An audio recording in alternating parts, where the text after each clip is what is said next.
皆さんこんにちは。第一電化社の高橋です。本日は初めてオフ系のラテアートにチャレンジするとしたら、どういう練習をしたらいいかという点についてお話しさせていただければと思っております。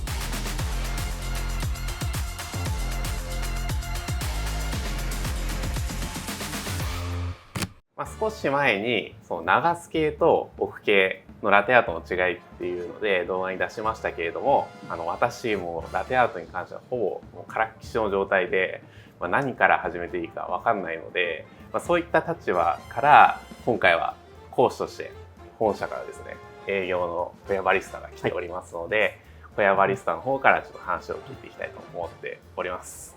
あんまり動画に出てもらってないので、簡単にちょっと自己紹介。皆さんこんにちは。第一電化社の小谷と申します。第一電化社に勤めて、大体2年ぐらいにはなるんですけど、まだちょっと大会でもあんまり結果はちょっと目立つ結果は残してないんですけど、チャレンジしながら、日々練習なんかも頑張っておる次第でございます。今かなり謙虚なコメントいただきましたけれども僕からすれば本当神みたいな存在です。めちゃくちゃラテアート上手なので、そこは皆さんご安心してお話聞いていただけたらと思います。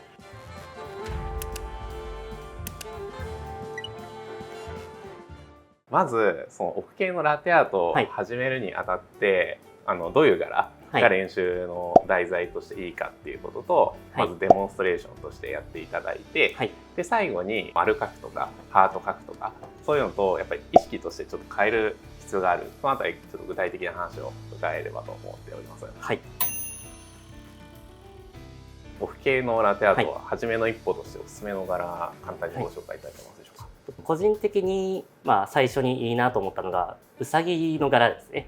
手数もちょっと比較的少なめのもので、オフ系の柄ってカップを結構回したりとかよく見ると思うんですけど、その回すのも比較的少なめっていう柄ですね。なるほどなるほど。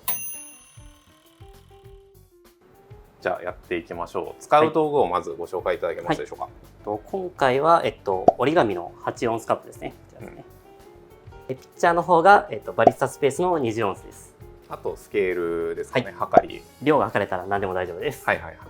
牛乳の量を測る。牛乳の量からですね。長ス系と比べてちょっとシビアな部分が、ミルクの量が多すぎたりすると最終的に泡を置けない。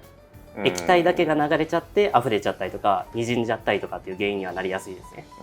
なるほど。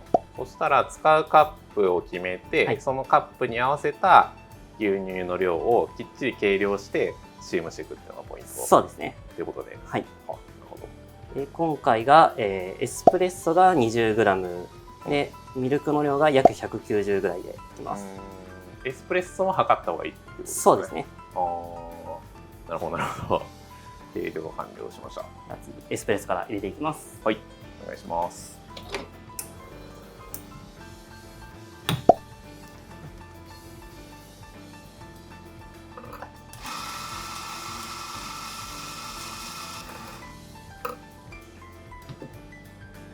ちなみに 20ml のエスプレッソを落とすっていうことですけど、詰める粉の量とかっていうのを厳密には、決めた方がいいんだろうなと思うんですけど、そこもシビアにやった方がいいんですかね。自分普段練習の時はもう結構もう豆とかも決めずに余ってる豆とか結構使うんですね。なんでその時によって結構状態が違うので、なるほどなるほど。その豆に合わせてちょっとベースが出にくかったら粉量を増やしてあげたりとか、そういうふうな対応はしてます。とりあえずダブルのバスケットに対して普通に詰めて 20ml だけ落とすってことですよね。そうですね。かなりリストレート気味に落とすってことで。はい、わかりました。では落としていきます。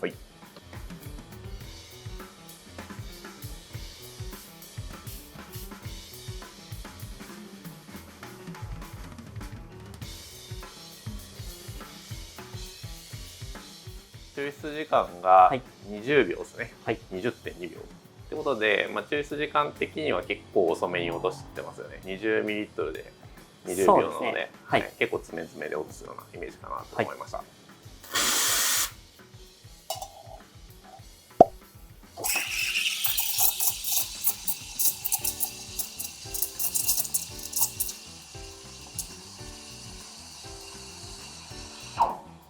特にそのスチームに関しては OK と流す系でそこまでやり方変えてないっていう話も聞いたことあるんですけど、親バリスタとしても意見としては。そうですね、自分もたまに変える時は正直あるんですけど、はいはい、あんまり大きな差はないですね。もったりすぎなく、薄くもなくみたいな。そうですね。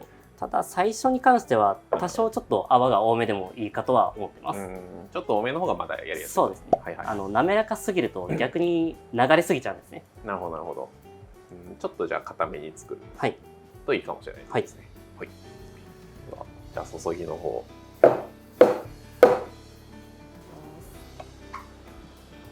で最初は普通にコーヒーとミルクを浮かばせないように混ぜてあげて、で優しくのせていく感じですね。丸を2つ描いて、でうにょうにょっとオリーブを描いてあげて、細い線を描いて、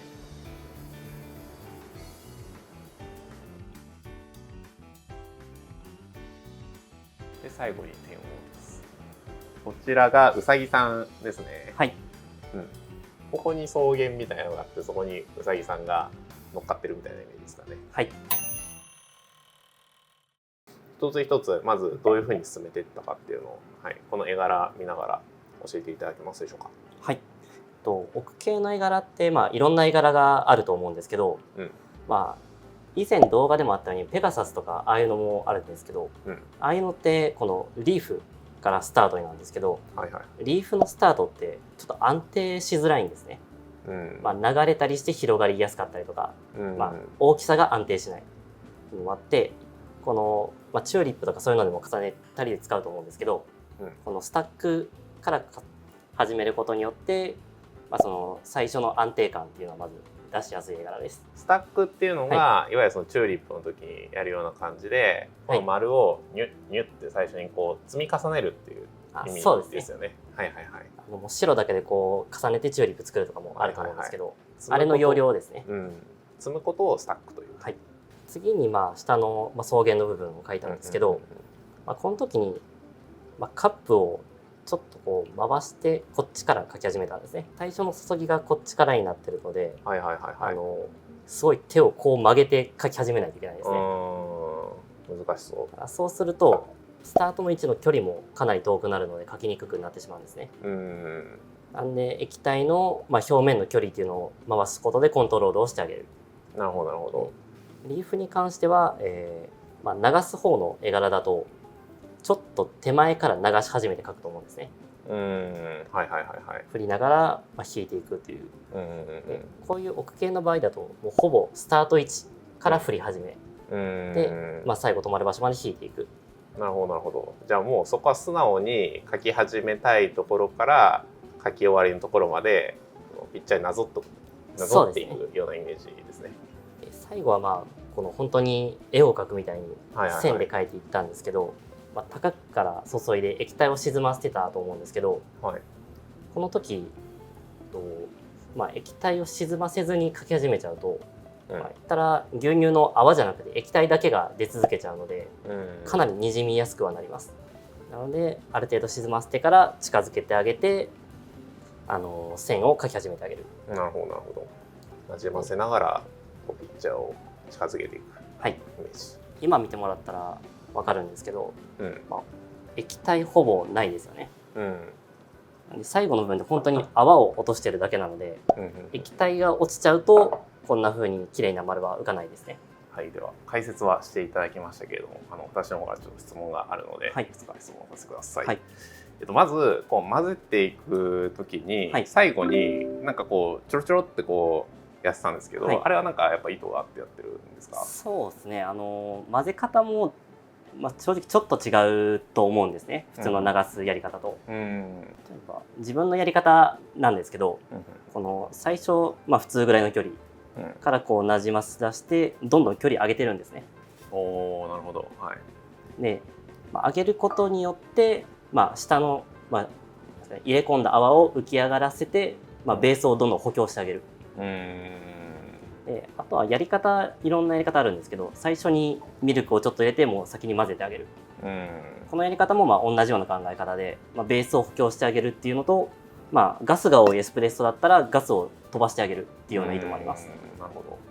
なんで最後のこの振ったやつも同じような意図ですね。ああ、よりこう下の方に沈ませるために勢いをつけてあげるっていうイメージ。あ、なるほどなるほど。普段流すときは、その最後にちょろちょろはやってない。は特にやらないですね。あ、普通にもう混ぜてから注ぎ外す。ああ、じゃあもうとにかくベースをこう厚く作ってあげるっていう感じで混ぜていくってことですね。はい。なるほど。あとはその乗せていくときなんですけど、流すときってよくもっと勢いよく注いでってこう言われるんですけど、置くときって勢いよく注いだらどんどん流れちゃいますよね。だから優しくいく感じ。これもさっきの最初のなじませの段階も関係してるんですけど、ここのどれだけなじませるか、どれだけベースを固めるかによってその流れ方って結構変わるので、なじませの量が少ない状態で最初書き始めるともっと流れてると思います。ああ、なるほど。乗せるときはやっぱりそれなりに勢いはつけてるけど、そうベースがしっかりしてるからなんかこう勢いつけなくても乗ってるように見えてる。そうですね。逆に勢いがなさすぎると、最初広がり、体の広がりの部分もあんまり出なかったりとか、本当にただ丸が乗ってるだけみたいになっちゃうんですね。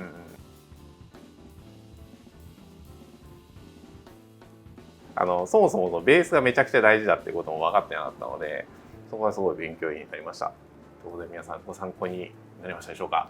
小山リスタどうも本日はありがとうございました。ありがとうございました。